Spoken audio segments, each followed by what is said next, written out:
சென்னை பத்தி என்னென்ன கதைகள்லாம் உலா வருது? நான் அந்தியூர்ல இருந்து வரேங்க. நான் ஊர்ல இருந்து சென்னை போறேன்னு கிளம்புனதுமே எனக்கு சொன்னது, தம்பி போனையும் பர்ஸையும் செயினையும் பூட்டிட்டு போடா, பேக்ல போட்டு பூட்டிக்கடா, சென்னை பாதுகாப்பான இடம் இல்ல, அடிச்சுட்டு போயிடுவான். உலகம் தர வாய்ந்த உணவுகள்லாம் வந்து சென்னைக்கு வந்தா கிடைக்கும் அப்படின்ற மாதிரி சொல்றாங்க. ஆனா தமிழ்நாட்டிலேயே ஆரோக்கியம் இல்லாத உணவு சென்னையில தான் கிடைக்கும் அப்படின்ற மாதிரி நான் அடிச்சு சொல்லுவேன் சார். ஆரோக்கியமே இல்லாத உணவு சென்னையில மட்டும் தான் கிடைக்கும். அதை அவங்களால மறுக்க முடியுமான்னு மட்டும் சொல்லுங்க. எங்க ஊர் கோயம்புத்தூருங்க சார். அங்கிருந்து எல்லாம் வேலைக்கு இங்க வராங்க.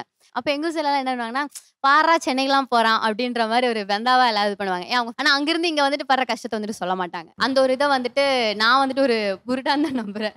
ஏன்னா ஆமா, மேரேஜ் ஆகி போச்சுல, நீ சென்னைக்கு போயிட்டியா, நீ அது கத்துக்கோ, இது கத்துக்கலாம், நீ போயிட்டு சென்னை போயிட்டு தூத்துக்குடிக்கு வரும்போது நீ அவ்வளவு டேலண்டோட வருவ, அப்படி இப்படின்லாம் நல்ல ஒரு ஆசையை கிளப்பி விட்டாங்க சார். இப்ப வந்து 8 வருஷமா சென்னை மாப்பிள்ளை மேரேஜ் பண்ணி வந்து இங்க வீட்டோட தான் அடைஞ்சிருக்கேனே தவிர ஒரு டேலண்ட் வளர்த்த மாதிரி இல்லை. இருக்கிறதே மறந்து போய் தான் உட்கார்ந்துருக்கிறேன் நான். இருக்கிற திறமையை மறந்து போச்சுட்டீங்க. இங்க வந்து நம்மள ஒரு ஹைப் ஏத்தி விடுறது. சென்னை பத்தி இப்ப பில்டப் பண்றாங்கன்னு நினைக்கிறீங்க? கண்டிப்பா. கிராமத்துல வந்து கடன் பட்டா 1 ரூபாய வந்து வீடேறி வந்து கேட்டால அவமானம்னு சொல்லிட்டு சூசைட் பண்ணி இறந்துருப்பாங்க. பட் இங்க பாத்தீங்கன்னா சிட்டில எவ்ரி பர்சன் மேலேயும் கடன். எதுக்காகனா பந்தா, இஎம்ஐல ஒரு கார், இஎம்ஐல ஒரு வண்டி, இஎம்ஐல ஒரு சொசைட்டிய ப்ளேம் பண்ணி வச்சிருக்காங்க. இஎம்ஐல வாழ்க்கை நடத்துறவங்க சென்னையில. சென்னையை பத்தி வேற என்னென்ன பில்டப் பண்றாங்க? சவர்ல குளிச்சுட்டு சவர்மாவை சாப்பிட்டு சங்கடமா வாழ்ந்துகிட்டு இருக்க சென்னைவாசிகள் மத்தியில கம்மால குளிச்சுட்டு கம்மங்கஞ்சி சாப்பிட்டு கம்பீரமா உட்காந்துருக்க எங்க கிராமத்தார்கள் எவ்வளவோ மேலு. ஓகே, ஆமா. பொதுவாகவே எல்லா பிள்ளைகளையும் நம்ம இங்கே தான் கொண்டு வந்து சேர்க்குறோம். படிப்பு வசதி எல்லாமே இங்கே அதிகமாக இருக்குது அப்படின்னு சொல்லி பிள்ளைங்களை நம்ம இங்கே கொண்டு வந்து சேர்க்குறோம். ஆனால் இங்கே வந்து படிக்கக்கூடிய பிள்ளைங்கள் ஒரு 4 வருஷம் இங்கே படிக்கிறாங்கன்னா அவங்களும் சென்னை வாசியாக மாறிடுறாங்களே தவிர உறவு முறைகள் மறந்துடுறாங்க. அப்பா அம்மா பேரண்ட் மேலே பாசங்களே இல்லை அந்த பிள்ளைங்களுக்கு. எட்டும் பட்டணம் போகுங்கிறாங்க. பட்டணத்துக்கு வந்தால் இங்கே வந்து வாழ்வாதாரங்கிறது குறைவாக தான் சார் இருக்குது. எல்லாமே ஆசையாக வர்றாங்க, ஆனால் எல்லாரும் ஜெயிக்கிறாங்கன்னா கிடையாது. கெட்டும் பட்டணம் போன்னு தான் சொல்லியிருக்காங்க. கெட்டும் வந்து கிராமம் போன்னு சொல்லலை. நீங்கள் முதல்லயே கெட்டு போயிட்டீங்க. இங்கே வந்து என்னத்தை கெட போகிறீங்க? அதனால் இங்கே வந்தால் உஷாராக தான் பிழைக்கணும். நீங்கள் பல்லாவரம் தான் சார். நான் கோயம்புத்தூரில் ஒரு காலேஜில் ஒர்க் பண்ணியிருக்கேன். என் தாய்கிட்ட சிலது இல்லாதது எனக்கு ஏக்கமாக இருக்குது. அதை நான் இங்கே பதிவு செய்யலாம். ஒரு பாட்டு இருக்குது சார் சென்னை பற்றி. வியாசார்பாடி ரவுடிங்கோ, காசிமேட்டு டப்பா கஞ்சி, சென்ட்ரல் ராபரி, புளியந்தோப்பு அராத்து, ஆடு தொட்டி கறிக்கல், காக்கா தோப்பு தௌலத்து, இது எல்லாம் எங்கே இருக்குது? சென்னையில் உள்ளக்குது. சொல்லும் போது நல்லா இருக்குது. அந்த பாட்டிலே வருது. வண்ணாரப்பேட்டையில் ஆரம்பித்து காசிமேடு வரையிலும் ரவுடிங்கோ, திருடனுங்கோ, பொய் சொல்கிறவங்க, பிக் பாக்கெட் அடிக்கிறவங்கன்றீங்க. இதை செஞ்சது சினிமாக்காரங்க தான். இந்த வண்ணாரப்பேட்டையில இருந்து காசிமேடு வரலாம் சார். இப்போ சொல்கிறேன், இன்னைக்கு நைட்டு ஒருத்தன் பட்டினியோட படுத்தான்னு சொல்லுங்க பார்க்கலாம். நாங்கள் யாரையும் பட்டினியோட படுக்க விட்டது கிடையாது.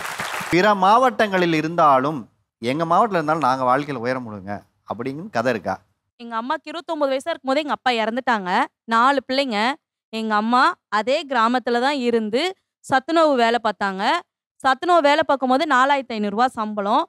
ஸ்கூலுக்கு போயிட்டு வந்துட்டு பூ கட்டுவாங்க, பாத்திரம் தைக்க போவாங்க. இப்போ நிறைய பேர் சொன்னாங்க, சென்னையில போய் 4 வீடு வேலை பார்த்தீங்கன்னா உனக்கு இங்க கவர்மெண்ட்ல கிடைக்கிற வேலையை விட அங்கே சம்பளம் அதிகமாக கிடைக்கும் அப்படின்னாங்க. எங்க அம்மா வரல. ஏன்னா அங்கே வீட்டு வாடகை கம்மி. அவங்க போற வேலைக்கு வருமானம் வீட்டு வாடகை கொடுக்கறதுக்கும் எங்கள் 4 பிள்ளைங்களையும் படிக்க வைக்கிறதுக்கும் கரெக்டாக ஆகி இப்போ எங்கள் 2 பேர்த்தையும் மேரேஜ் பண்ணி கொடுத்துட்டு இப்போ என் தம்பிங்க 2 பேருமே ஒருத்தன் ஐடிக்கு கோர்ஸ் படிச்சுட்டு இருக்கா, இன்னொருத்தன் பிரியாணி கடையை வைக்கிறதுக்காக ட்ரை பண்ணிட்டு இருக்கான். இது எல்லாமே எங்கள் அம்மா அந்த சின்ன கிராமத்தில் இருந்து பண்ணது தான். என்னுடைய வாழ்க்கையை வந்து எக்ஸாம்பிளாக வச்சுக்கலாங்க சார். நான் ஒரு 8வது படிக்கும்போது எங்கள் அப்பா ஆஸ்துமா பேஷண்ட். மொத்த செலவுமே சொத்தெல்லாம் வித்தாச்சு. தோட்டங்கடெல்லாம் எங்களுக்குலாம் விவசாயம்னு என்னன்னு தெரியாது. நான் இப்போ ஒரு 8வது 9வது படிச்சுட்டு இருக்கிறேன். வீட்டில் கொடுத்த ஒரு பேக்கெட் மணி 2 ரூபா 3 ரூபா சேர்த்து வச்சு ஒரு 50 ரூபாயை சேர்த்து வச்சு அங்கேருந்து வரக்கூடிய கிராமங்கள்லேருந்து வரக்கூடிய கீரைக்கட்டை வாங்கி 2 ரூபாய்க்கு வாங்கி 5 ரூபாய்க்கு அங்கே இருக்கக்கூடிய நகர்ப்புறங்களில் சின்ன சின்ன நகர்ப்புறங்களில் 3 ரூபா லாபத்துக்கு மேலே விற்றேங்க சார். அப்போது ஒரு டெய்லியும் எப்படி இருந்தாலும் ஒரு 100 ரூபா லாபத்தில் இருந்துச்சுங்க. சரி, இதை நம்ம மேற்கொண்டு பண்ணலாம் அப்படின்னு சொல்லிட்டு என்னுடைய வம்சாவளியிலேயே மாட்டு மடியை கை வச்சது கிடையாதுங்க. நான் தான் 2000 ரூபாய்க்கு மாட்டுக்கன்று வாங்கி அதை பெருசு பண்ணி கண்ணு போட வச்சு கண்ணு வெளியில் வராமல் நானே அதுக்கு பிரசவம் பார்த்து அதில் கறந்து இப்போ ஒரு அசிஸ்டன்ட் ப்ரொஃபஸராக அதே ஊரில் ஒரு காலேஜில் நான் இருக்கேன். இதை என்னால் முடியும் போது இங்கே இருக்கக்கூடிய எல்லாத்துனாலையுமே எங்களுடைய ஊர்கள்லையுமே எங்களுடைய வருமானத்தை எங்களால் சம்பாதிச்சுக்க முடியும். நீங்கள் மாதம் இப்போ எவ்வளோ சம்பாதிக்கிறீங்க? டெய்லி வருமானம் என்னுடைய கல்லூரியிலிருந்து வரக்கூடிய சம்பளத்தை தவிர்த்து 1500 எனக்கு வருதுங்க சார். உண்மையான நட்பு எந்த ஊர் மக்கள்கிட்ட இருக்குன்னு நினைக்கிறீங்க? சென்னையா, பிற மாவட்டத்துக்காரர்களா? நான் பிஇ சிவில் படிச்சிருக்கேன். அங்கே வந்து சூப்பர்வைசராக வேலை பார்த்துட்டு இருந்தேன். எனக்கு சினிமாவில் ஒரு இன்ட்ரெஸ்ட்னால வீட்டில் சென்னையில் சிவில் வேலை பார்க்குற போகிறேன்னு சொல்லிட்டு பொய் சொல்லிட்டு வந்துட்டேன் சென்னைக்கு.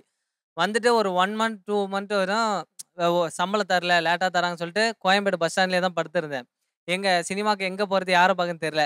அதுக்கப்புறம் அந்த நியூஸ் பேப்பரில் ஆடு போடுவாங்க, ஆட்கள் தேவை வேலைக்கு, வெல்டிங்க்கு, பெயிண்ட் அடிக்க, அந்த ஒர்க்குக்கு போவேன். போயிட்டு திரும்ப கோயம்பேட்டில் வந்து தூங்கிடுவேன். அப்போது பெயிண்ட் அடிக்கும்போது ஒரு ஃப்ரெண்டு, அவன் சென்னை தான், இங்கேயே சென்னை தான். அப்போ பழக்கமாகி அவன் ரூமுக்கு என்னை கூப்பிட்டு போய் பைக்கில் அவன் பகலில் வேலை பார்ப்பான். அவன் தூங்கினதுக்கப்புறம் அவன் பைக் எடுத்து நைட்டில் நான் ஃபுட் டெலிவரி வேலை பார்ப்பேன். பார்த்துட்டு அதுக்கப்புறம் அதில் வர காசை இந்த மாதிரி சிவிலில் சேலரி கொடுத்துட்டாங்கம்மான்னு சொல்லி வீட்டில் அனுப்பிடுவேன். அதுக்கப்புறம் ஆடிஷன்லாம் அட்டன் பண்ணேன். எல்லாரும் பார்த்தா ஒரு கூத்துப்பட்டையை போய் ஜாயின் பண்ணுப்பா அப்படின்னு சொன்னால் போட்டேன். 50,000 ஃபீஸ் கேட்டாங்க. என்னால் முடியல. என் ஃப்ரெண்டுக்கிட்ட சொன்னேன், நீயும் ஓட்டு நானும் ஓட்டுறேன், நீ ஒரு ஆக்டிங்கில் போய் ஒரு நல்ல லெவலுக்கு வான்னு சொல்லி 50,000 ஃபீஸில் அவன் 25,000 ஓட்டினான் ஒரு மாதத்துக்கு, நான் ஒரு 25,000 ஓட்டினேன். ரெண்டையும் போய் 2 காசையும் கட்டி சேர்ந்துட்டேன். சேர்ந்ததுக்கப்புறம் மாதம் 20,000 வீட்டுக்கு அனுப்பணும். அவன் 10,000 ஓட்டி எனக்கு கொடுப்பான், நான் 10,000 ஓட்டி அதை வீட்டுக்கு அனுப்புவேன். இங்கே வர்றதுக்கு 1 வீக் முன்னாடி தான் எங்கள் வீட்டுக்கே தெரியும் நான் சிவில் வேலை செய்யலை, எங்கள் சினிமாக்காக இங்கே ஃபுட் டெலிவரி பார்க்குறேன்ட்டு. இன்னமும் அவன் வீட்டில் தான் அங்கே தங்கியிருப்பேன். ரூம் வாடகை அவனே கொடுத்துருவான். வீட்டுக்கு ரூம் வாடகை கொடுக்கறது இல்லாமல் சாப்பாட்டுக்கும் அவனே போட்டுப்பான். வீட்டுக்கு அனுப்புறதுக்கு எனக்கு 10,000 கொடுப்பான். போயிட்டு வர பெட்ரோல் செலவும் போது அவன் தான் பார்த்துப்பான். அந்த தம்பியோட அட்ரஸ் இருக்கா? இருக்கேண்ணே. நிறைய பேர் கேட்பாங்க, அதுக்காக தான் கேட்டேன். இல்லை, எனக்கு ஊரில் கூட அந்த மாதிரி ஊரில் இருக்கிறவங்களுக்கு ஒரு ஃபோன் பண்ணி ஒரு 100 ரூபாய் சாப்பாடு அனுப்புறாங்கன்னா, இதே பார்த்து அனுப்புகிறேன்டா, இதே சொல்கிறேன்டா, அதோடு முடிச்சிடுவாங்க. அகைன் கேட்க முடியாது. ஆனால் இங்கே 1000 கணக்கில் இன்ன வரையுமே என்கிட்ட ஒரு 100 ரூபாய் கூட அவன் வாங்கினதில்லை. சென்னை உங்களுக்கு என்ன கொடுத்துருக்கு? என்னோட சொந்த ஊர் வந்து தூத்துக்குடி மாவட்டம், கோவில்பட்டி பக்கத்தில் ஒரு சின்ன கிராமம். அங்கே வந்து ஒரு மளிகை கடை கிடையாது, ஒரு ஜெராக்ஸ் கடை கிடையாது, ஒரு பிரிண்ட் எடுக்க முடியாது. ஸ்கூல் முடிஞ்சதுமே டவுன் பஸ் வந்துடும். ஃபர்ஸ்ட் கேர்ள்ஸ் தான் என்ன பண்ணுவாங்க, ப்ரேயர்லேருந்து அனுப்புவாங்க.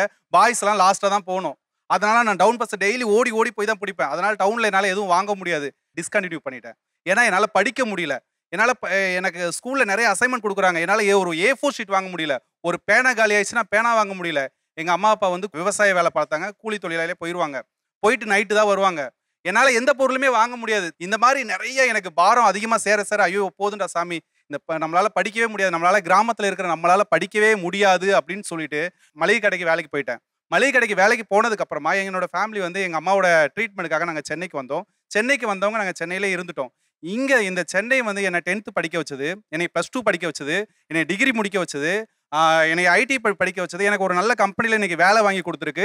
கார் மேனுஃபேக்சரிங் கம்பெனியில் வீல் செக்ஷனில் நான் வேலை பார்த்துட்டு இருக்கேன் சார். கார் கம்பெனியில் வேலை பார்க்குறேன்னு சொல்கிறாங்களே, அவங்க சேலரி எவ்வளோன்னு கேளுங்க.